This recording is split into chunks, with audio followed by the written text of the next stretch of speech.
우리가 출애굽기라는 성경책이 있습니다. 출애굽기라는 이름이 붙여진 이유는 출애굽기의 앞부분이 출애굽하는 장면 때문이에요. 근데 출애굽기에 더 많은 내용은 무엇이냐면 광야에서 삶을 살아가는 것이 훨씬 더 많은 내용을 다루고 있어요. 하지만 우리에게 더욱더 많은 이야기, 많은 무언가 임팩트 있는 사건을 다루고 있는 부분이 출애굽하는 여정 가운데 나타나기 때문에 제목을 출애굽기로 짓지 않았나? 그리고 우리가 그렇게 생각하지 않나 생각합니다. 그 앞부분을 좀 이야기해보면 이렇죠. 하나님께서 모세를 부르십니다. 10가지 재앙을 통해서 애굽을 탈출하게 하십니다. 근데 바로의 마음이 바뀌게 돼요. 그래서 쫓아오게 됩니다. 하지만 하나님의 은혜로 인해서 애굽을 나오게 돼요. 완전히 애굽의 군대로부터 영향력에 벗어나게 돼요. 그래서 모세와 이스라엘 백성이 너무나 기뻐서 하나님의 이름을 찬송하게 됩니다. 근데 그 기쁨도 잠시 이스라엘 백성이 배고픔과 목마름에 의해서 결국 모세와 아론을 원망하게 되죠. 근데 광야라는 것은 사막이기 때문에 아무것도 있지 않아요. 마실 물이 없어요. 먹을 것이 없어요. 그렇기 때문에 하나님께 이것을 요청하는 것은 문제가 되지 않아요. 그래서 하나님께서 이것에 대해서 책망하지 않으시고 그들에게 마실 물과 먹을 것을 주시게 되죠. 그리고 난 후에 시내산에 도착하게 되는데 그것이 출애굽기 19장에 나와요. 출애굽기 19장에 가면 시내 광야에 도착하고 시내 광야에 시내산이 있는 거죠. 그래서 하나님께서 시내산에 모세를 부르셔서 하나님의 말씀을 전해요. 그 말씀을 듣고 내려와서 백성들에게 이야기를 해요. 하나님이 우리와 함께 만나 주신다. 그래서 준비를 하자. 그래서 3일 동안 무엇을 하냐면 성결함의 시간을 가져요. 몸을 깨끗하게 하고 마음을 깨끗하게 하고 삶을 정돈해요. 그래서 3일 동안 그 깨끗함의 시간을 보내고 난 후에 이제 하나님을 만나게 되죠. 하나님을 만나고 난 후에 모세를 따로 불러서 하나님께서 말씀을 주십니다. 그 말씀을 받아가지고 와요. 근데 백성들이 받아가지고 온 모세에게 이야기를 해요. 우리는 하나님을 뵙기 무서우니 앞으로 우리는 데리고 가지 말고 모세 당신 혼자 가십시오. 그리고 당신이 하나님으로부터 말씀을 듣고 그 말씀을 우리에게 들려주십시오. 앞으로 당신만 가서 말씀을 듣고 그 말씀을 우리는 당신을 통해 듣겠습니다 라고 그렇게 이야기를 해요. 그래서 그때부터 모세만 시내산에 올라가게 되고 이스라엘 백성 광야에서 머물면서 모세가 내려오길 기다리며 모세를 통해서 하나님의 말씀을 듣게 되죠. 그리고 그때부터 쭉 시내 광야와 시내 산에 머물면서 하나님의 말씀을 듣고 그 명령을 지켜서 살아가게 돼요. 모세는 중간중간에 시내 산을 계속 왔다 갔다 해. 모세만 엄청나게 고생하죠. 막 등산을 계속 하게 되면서 하나님의 말씀을 듣고 전하게 되는데 그 과정에서 성막을 건축하는 방법을 듣게 돼요. 근데 그때 성막을 건축하는 방법을 들을 때 이스라엘 백성이 배신 때리죠. 금송아지를 만들어요. 그래서 하나님한테 된통 혼나고 난 후에 회개하고 나서 나오는 것이 성막을 건축하는 장면이 나와요. 성막이 완전히 건축된 후에 출애굽기가 끝나요. 이제 출애굽기가 끝나고 난 후에 이제 성막이 완성이 되었어요. 그러면 성막에서 그 다음에 뭐가 필요하겠어요? 성막 안에서 무엇을 해야 하는지 알아야죠. 성막 안에서 제사를 어떻게 지내야 되는지, 성막 안에서 제사를 지내는 레위인들과 제사장들 무엇을 해야 되는지, 어떻게 살아가야 하는지, 그리고 백성들이 제물을 들고 제사 드리는 방법을 알아야 되잖아요. 그래서 성막 안에서 하는 일들, 이루어지는 일들을 알려주는 것, 그것이 바로 레위기예요. 그래서 출애굽기 다음에 레위기가 나오는 이유가 뭐냐면 출애굽기가 성막을 건축하는 것이 끝났기 때문에 그럼 이제 그 성막에서 무엇을 해야 하는지 바로 알려줘야 하잖아요. 그래서 우리는 읽기가 너무나 지겹다고 생각하는 그 레위기가 바로 등장하는 이유가 바로 여기 있어요. 그리고 이 모든 일이 어디서 벌어지냐? 시내산에서 벌어져요. 그래서 출애굽기 19장부터 민수기 10장 10절까지는 모두 다 한 장소 안에서 시내산과 시내강의 안에서 약 1년여의 시간 동안 벌어지고 우리가 막 들었던 광에서 막 여행하고 불평하고 막 죽고 막 이런 거는 그 이후에 10장 10절 이후부터 등장하게 돼요. 요 내용을 화면에도 있고 주보 뒤편에 제가 기록을 해놨습니다. 그래서 그것을 보시고 집에 가서 성경을 읽을 때 참조하셔도 되고 요걸 준비한 이유는 혹시 인터넷 예배를 들으신 분은 캡처하시라고 제가 친절하게 준비해놨습니다. 그래서 주보를 보실 분들은 보시고 나중에 참조하시면 좋을 것 같습니다. 그렇다면 하나님께서 왜 1년여의 시간 동안 이렇게 광야 안에서 시간을 보내게 하셨을까? 일반적으로 가나안 땅에서 이 애굽 땅에서 가나안 땅으로 갈 수 있는 방법이 여러 가지가 있는데 그 중에 제일 빨리 갈 수 있는 방법이 4일에서 5일 정도 걸린대요. 근데 그렇게 갈 수 있는데 왜 하나님은 1년이라는 시간 동안 광야에서 보내게 하셨을까? 왜 북동쪽 위로 가지 않고 남동쪽을 아래 우회해서 홍해를 건너게 하시고 신의 강에 머물러 십계명을 받게 하시고 성막을 건축하고 율법을 받게 하셨을까? 그것은 바로 이스라엘을 준비시키기 위함입니다. 이스라엘 백성은 나왔어요. 이스라엘이란 이름으로 나왔어요. 하지만 그들은 애굽에서 노예로 살았어요. 400년 이상을 노예로 살았어요. 그렇기 때문에 그냥 애굽 사람인 것이죠. 장소를 옮겼다고 해서 갑자기 그 사람이 다른 사람이 되지 않아요. 우리가 일제강점기 시기를 보내면서 어르신들이 쓰는 말투를 보면 일본 말이 있죠. 뭐 스미끼리, 뭐 벤또, 뭐 이런 여러 가지 말들이 있고, 그 일본의 그 잔재가 여전히 세상 상각 가운데 남아 있단 말이에요. 마찬가지라는 거죠. 이스라엘 백성은 애굽에서 400년 이상을 살았기 때문에 그들의 생각은 그냥 애굽 사람의 생각을 가지고 있어요. 갑자기 장소를 옮긴다고 생각이 바뀌지 않아요. 우리가 유럽 여행을 간다고 쳐봐요. 아니면 필리핀이나 유럽 여행을 갔어요. 독일을 갔어요. 갑자기 우리가 장소를 옮겼다고 매일 구텐탁밖에 할지 못했던 우리가 갑자기 독일 사람과 대화를 나누지 못하잖아요. 봉주르밖에 할지 못했던 우리가 갑자기 프랑스 사람과 막 대화를 나눌 수 있지 않아요. 장소를 옮겼다고 갑자기 우리가 그 나라 사람 되지 않아요. 이스라엘 백성도 마찬가지죠. 이스라엘 이름으로 가지고 나왔지만, 광야로 나왔지만 여전히 그냥 애굽 사람인 거예요. 애굽 문화 안에서 살아갔기 때문에 애굽 사람처럼 말하고 애굽 사람처럼 행동하고 애굽 사람들을 믿는 신을 믿으며 살아가는 거죠. 그리고 이스라엘 백성 그 애굽 땅에서 노예로 살았어요. 그러다 보니까 법이 없었어요. 제도도 없었어요. 그들을 위한 것이 아무것도 없는 거죠. 심지어 그들이 믿는 여호와 하나님을 섬길 곳도 없었어요. 만약 이 상태로 가나안 땅을 간다면, 도착하면 어떻게 될까요? 그들은 그냥 그 땅에서 노예로 살아가는 거예요. 그 땅에서 그냥 애굽에 살던 대로 노예로 살아가거나, 아니면 힘이 생기면 그 사람들, 그 민족 안에서 또 다른 노예를 만들고 또 다른 바로 왕이 되어서 사람들 것을 빼앗으며 살아갈 것이겠죠. 그리고 애굽에서 섬기던 우상을 똑같이 만들어서 우상을 숭배하며 살아갈 거예요. 그렇게 하나님께서는 1년이라는 시간 동안 이스라엘을 교육시키시고 이적을 경험케 하시고 법을 주시고 하나님을 모실 수 있는 성막을 주신 거예요. 한 나라의 노예에서 한 나라 백성이 되게 하기 위해서, 하나님 나라의 백성의 모습을 갖출 수 있도록 법을 주신 거예요. 성막을 주신 거예요. 이적을 통해서 믿음을 주신 것이죠. 그들이 다시 노예로 살아가지 않게 하기 위해서, 주권을 가지고 하나님 나라 백성으로 살아가게 하기 위해서 가르치시고 입히시고 먹이시고 제공해 주신 거예요. 1년이라는 시간 동안. 하지만 이스라엘 입장에서는 불만이었을 거예요. 왜냐하면 4일에서 5일이면 가나안 땅에 도착할 수 있거든요. 근데 그 길을 1년이라는 시간 동안 삥삥 돌리니까 그들 안에는 아마 4, 5일 가서 도착하면 난 잘 살 수 있어 라고 생각할 수도 있을 거예요. 그런데 늦게 가는 거죠. 그래서 중간에 뭐 해요? 금송아지 만들어서 배신 때리는 거죠. 그런데 만약에 이 1년이라는 시간이 없었다면, 준비하는 시간이 없었다면 아마도 이스라엘 백성은 도착하지 못했을 거예요. 가나안 땅에. 1세대만 도착하지 못하는 것이 아니라 2세대들도 가나안 땅에 도착하지 못했을 거예요.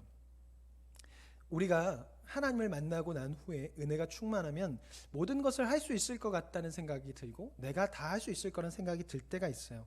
근데 하나님께서는요, 그렇게 급박하게 일하시지 않으세요. 갑자기 일을 시키지 않으시고 그렇게 사용하지 않으세요.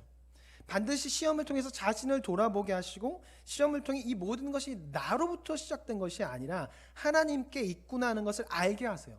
그래서 약한 자의 마음을 알게 하시고, 슬픈 자의 마음을 알게 하시고, 가난한 자의 마음, 고통받는 자의 마음을 알게 하신 후에 사용하신다는 거죠. 충분히 준비시키시고 난 후에 하나님의 일을 시키신다는 거예요. 그래서 우리가 하나님의 일을 하다 보면 힘이 드는 거예요. 왜냐하면 그것을 통해 시험을 겪은 후에 일을 시키시니까 시험의 과정이 있게 되거든요. 사람을 통해 시험을 받기도 하고요, 상황을 통해 시험을 받기도 하고요, 육체와 정신을 통해 시험을 받기도 해요. 그 시험을 통해 우리를 준비시킨다는 거죠. 그것을 통해 우리의 자랑은 사라지게 되고, 겸손함이 더 커질 때, 예수님이 더 커질 때 주님은 우리를 사용하시는 것입니다. 만약 우리의 삶에 갑자기 찾아오는 시험이 있다면 지금 나를 준비시키는구나 생각하면서 승리하시길 바랍니다. 그 시험이, 그 어려움이 결코 헛되지 않을 거예요. 그것을 통해 나와 같이 어려움을 겪는 사람들의 마음을 이해하게 될 것이고, 다른 이의 고통을 이해하고 함께 우는 자가 될 것이고, 그것을 통해 하나님의 사랑을 더욱더 알 수 있는 시간이 될 것입니다. 그리고 그것을 전할 수 있게 될 거예요. 그것을 통해 하나님을 더욱더 깊이 알게 될 것입니다. 성경에서 나오는 사람들, 하나님께서 사용하신 사람들은 다 이 과정을 거쳤어요. 욥도 고난을 통해서 하나님을 더욱더 깊이 알게 되었고, 아브라함도 고난을 통해서 믿음의 조상이 될 수 있었고, 다윗도 기름 부음 받은 후에 바로 왕으로 서지 않았어요. 10년 20년을 광야에서 보냈어요. 그리고 난 후에 왕으로 될 수 있었죠. 베드로도 고난을 겪은 후에 진정한 제자가 되었어요. 바울도 다메섹으로 가는 길 가운데 예수를 만나고 바로 사용되지 않았어요. 광야에서 2년이라는 시간을 보냈어요. 이처럼 하나님께서 우리도 이렇게 준비시키셔서 사용하신다는 거죠. 우리는 이 준비되는 시간에, 어려움을 통해 준비되는 시간을 잘 견뎌내서 주님의 사랑을 더 배워야 해요. 주님을 더욱더 알아가는 시간이 되어야 해요. 그래서 다른 사람에게 그 사랑을 전할 수 있는 우리가 돼요. 그리고 우리가 겪는 그 고통의 시간이 결코 헛되지 않을 거예요. 그 시간이 길 수 있어요. 그 시간이 길더라도 그 견디고 버티는 시간에 결코 헛되지 않을 거고, 그것이 끝날 때 어느덧 우리는 믿음의 조상이 되어 있을 거라는 거죠. 지금의 그 시간이 있다면 잘 견디고 버티시길 바랍니다. 하나님께 붙어 있으면 돼요. 우리가 할 것 아무것도 없어요. 주가 일하시는 거죠. 자꾸 우리가 일한다고 생각하거든요.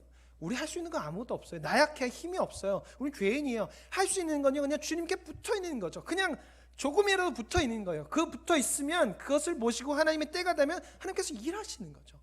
그래서 우리가 힘들고 어려우면 우리가 할 수 있는 거 그냥 주님께 붙어 있는 거예요. 너무나 힘들지만 작게나마 그냥 붙어 있으면서 신음소리 낸다면 어느 순간 하나님께서 일하실 것입니다. 주님께 붙어 있는 우리가 되었으면 좋겠습니다.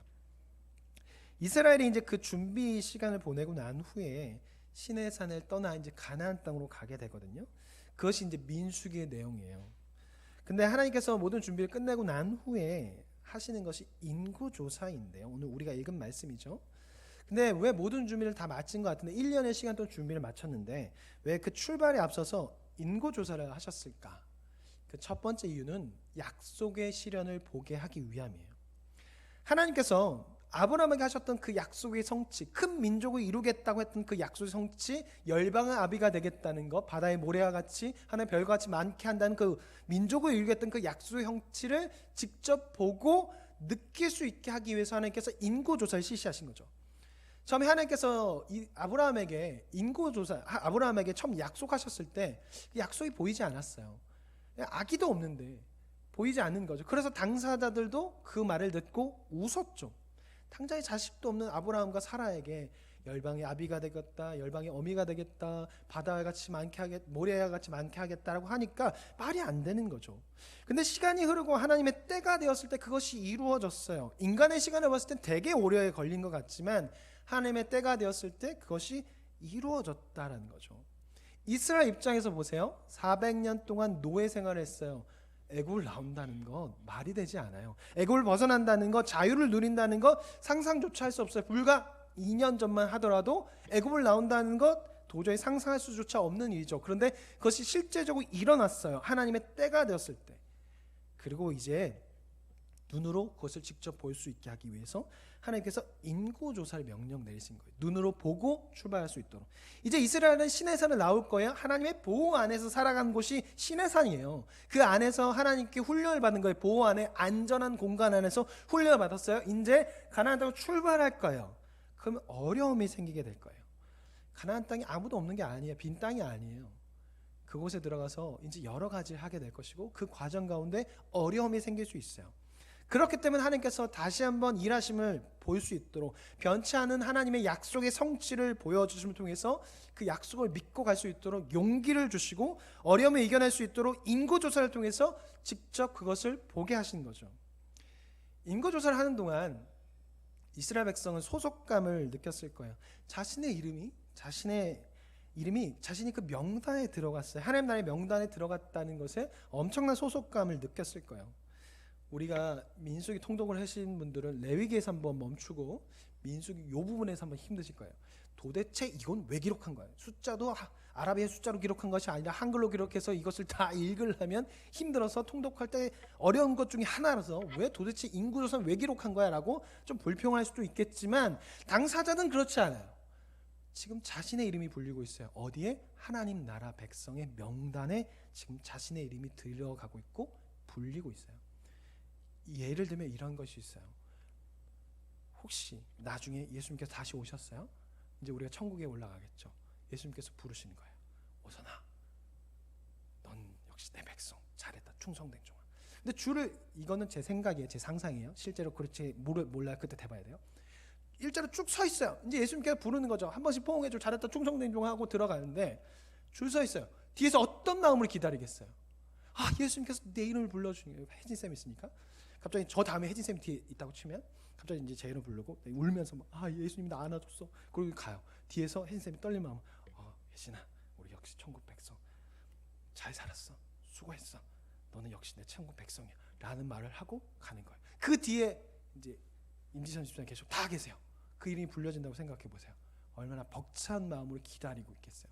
지금 이스라엘 백성이 그런 마음으로 인구조사를 하고 있는 거예요. 야, 하나님의 약속이 진짜 성취되었구나, 내가 그 백성의 일원이 되다니, 내 때에 그것이 이루어지다니 라는 생각을 가지고 그 인구조사에 참여했을 거예요. 약속의 성취를 진짜 봄으로 벅찬 마음을 가지고 그 인구조사에 참여했을 거라는 거죠. 근데 그 약속의 성취가 그때 끝난 게 아니에요. 성경 안에서 멈춘 것이 아니에요. 지금도 여전히 하나님께서 그 약속을 이루고 계시고 성취하고 계십니다. 그리고 그것이 우리에게도 포함되죠. 왜냐하면 우린 예수 그리스도로 인해서 하나님 나라 백성의 일원이 되었어요.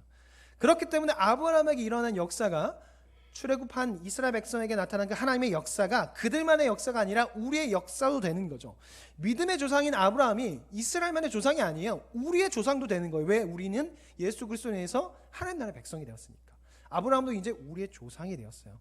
그렇기 때문에 성경 안에 기록된 이스라엘 백성들의 역사는 이제 우리의 역사도 되는 거예요. 성경에 기록된 역사가 과거에 일어난 이스라엘만의 역사가 아니라 오늘날 우리를 위한 역사가 되고, 우리에게 일어나는 역사가 되고, 우리에게 일어날 수 있는 역사가 된다는 거죠.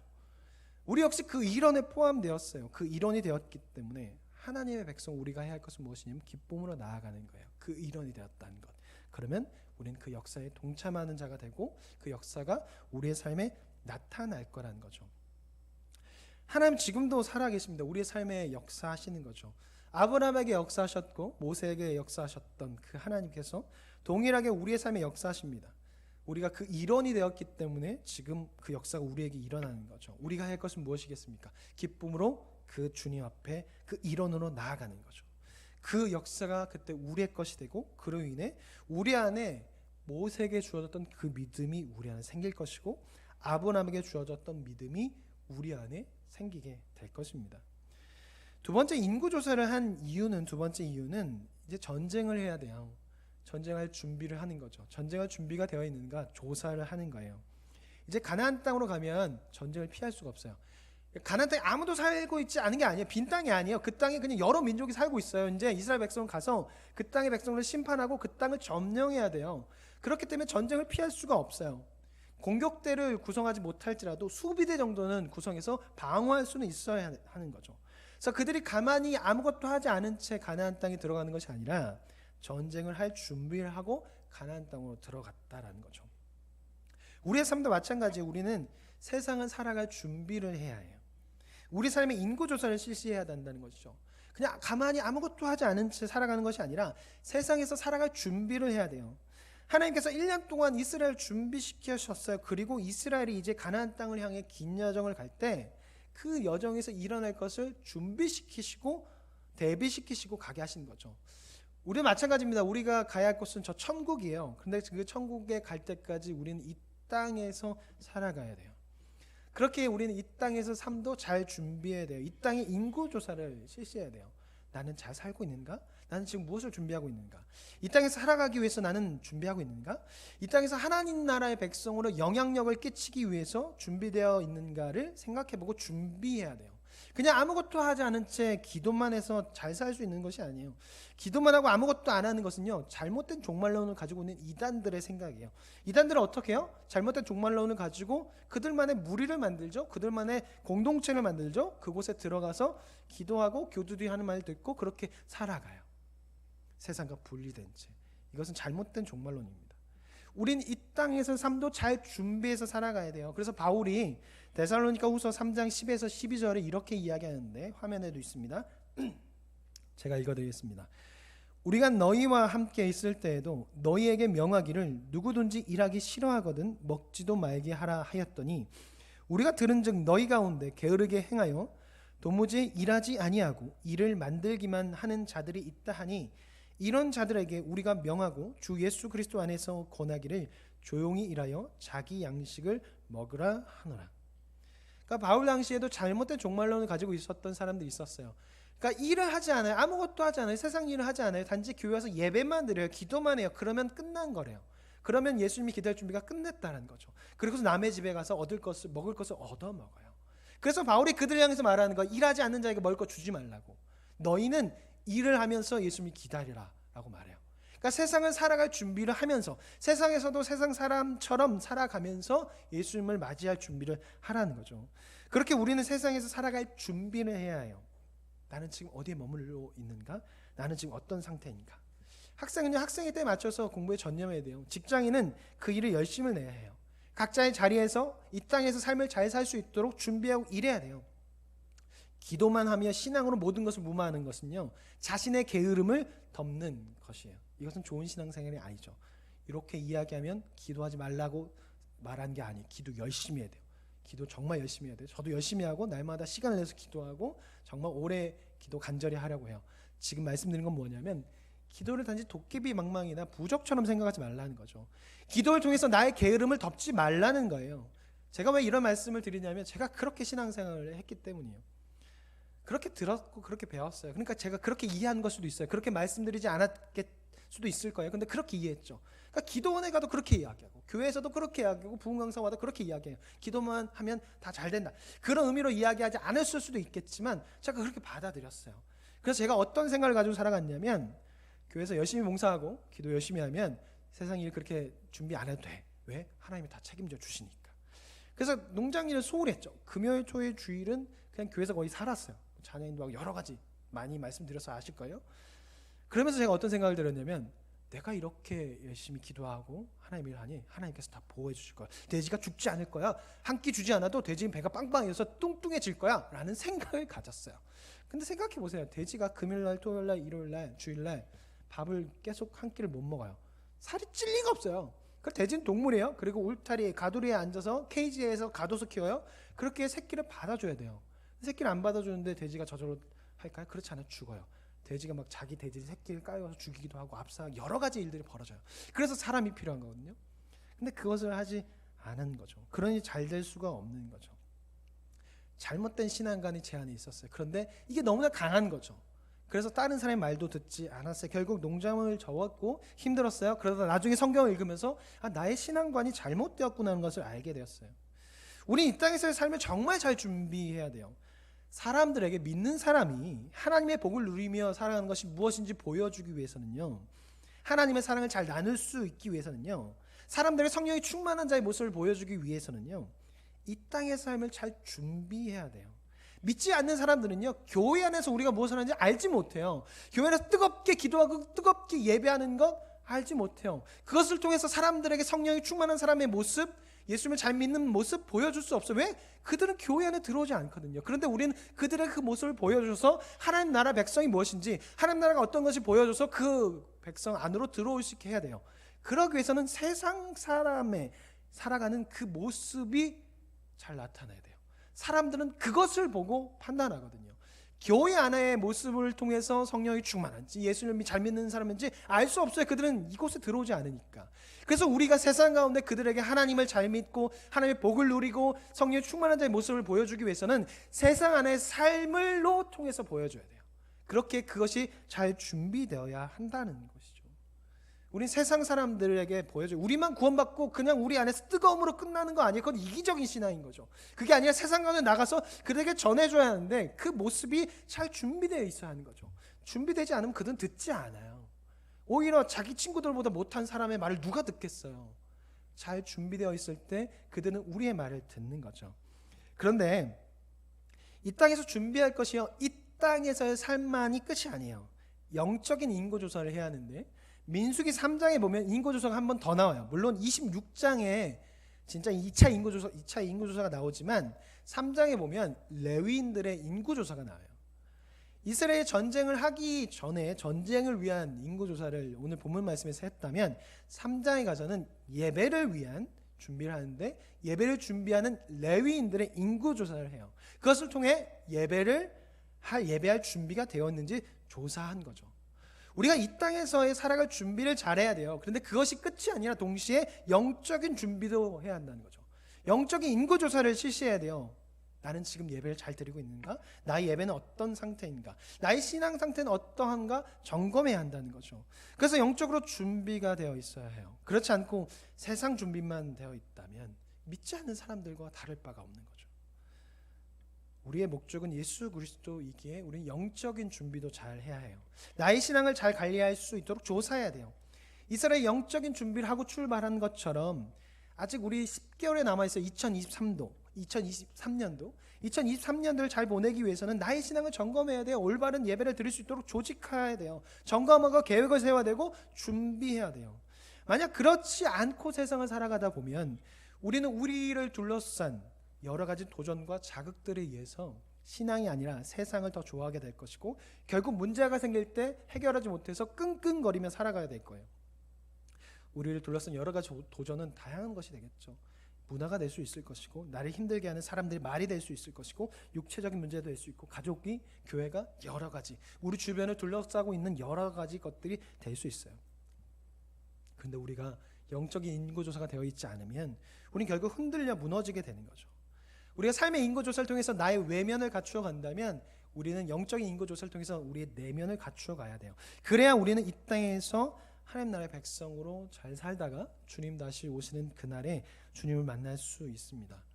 그리고 이런 도전과 자극은요, 한 번으로 끝나지 않아요. 계속 와요. 예수님께서 다시 오신 그날까지 끝나지 않아요. 그 도전과 자극에 우리는 계속 맞서 싸워야 돼요. 그래서 그렇게 맞서 싸우기 위해서 우리가 해야 할 것은 하나님의 전신갑주를 입어야 하는 거죠.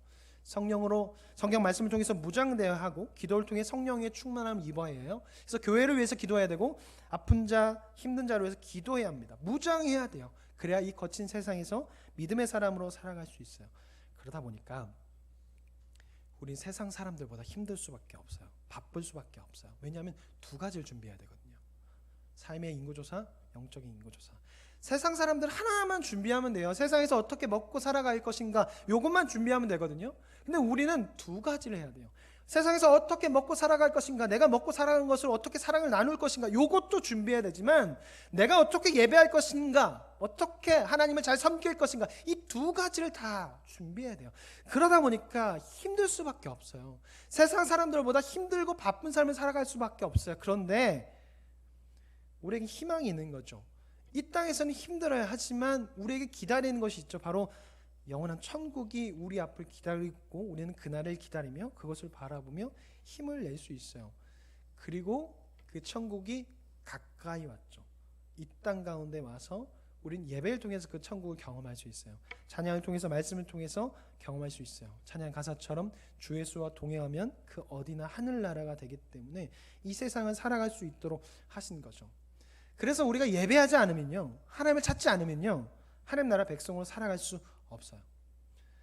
그리고 예배하지 않으면서, 예배를 통해 회복이 일어나지 않으면서, 예배를 기뻐하지 않으면서 나는 구원받은 백성입니다, 나는 하나님 나라 백성입니다, 나는 하나님 나라를, 하나님을 사랑합니다 라고 말하는 건요, 거짓말이에요. 그렇게 살아갈 수 없어요.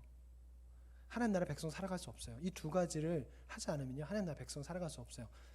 세상 사람처럼 그냥 세상 사람으로 살아가다가 주일에 잠깐 오는 거죠. 그러니까 주일 예배가 기쁠 수가 없어요. 모든 것의 시작은 주일이에요. 주일에 참된 안식을 누린다면 안식을 누렸기 때문에 한 주 동안 세상에서 잘 살아갈 수 있는 힘이 생기는 거예요. 근데 주일 예배 나오기 귀찮아. 잠깐 왔다 가야지. 그럼 한 주 동안 또 힘들어요. 계속 반복이에요. 주일에 오기 싫어요. 1부 예배 잠깐 드리거나 2부 예배 잠깐 드리고 가야지. 이렇게 되면 한 주 동안 똑같이 오히려 세상 사람들보다 못하게 살아. 왜냐하면 세상 사람은 주일에 쉬거든요. 근데 우리는 주일에 안 쉬잖아요. 근데 주일은 원래 쉬는 날인데 우리가 안식을 누려야 되는데 그걸 못해요. 그러니까 세상 사람들보다 못한, 짜증내고 오히려 준비되지 못한 사람을 살아가니까 결국 그 사람들은 우리를 통해서 예수를 볼 수가 없는 거죠. 과연 우리는 예배를 통해서 참된 안식을 누리고 있는지, 이 예배 나오는 자리가 기쁨이 되는지 점검해 봐야 돼요. 영적인 인구조사를 실시해야 돼요. 나의 삶의 영적인 인구조사. 남은 10개월 동안 어떻게 할 것인지 조사해 보시기 바랍니다. 그리고 계획을 세우세요. 준비하세요. 사순절 기간입니다. 예수님께서 내려오셔서 죽으시고 부활절까지 40일의 기간을 보내는 기간인데 이 기간 동안 나의 신앙을 잘 점검하고 조사하고 준비하고 계획을 세워서 잘 보내서 이 땅에서 하나님의 백성으로 잘 살아가서 사람들에게 예수 그리스도의 이름을 전하는 우리가 되기를 예수 이름으로 간절히 소망합니다. 같이 찬양하고 좀 기도하겠습니다.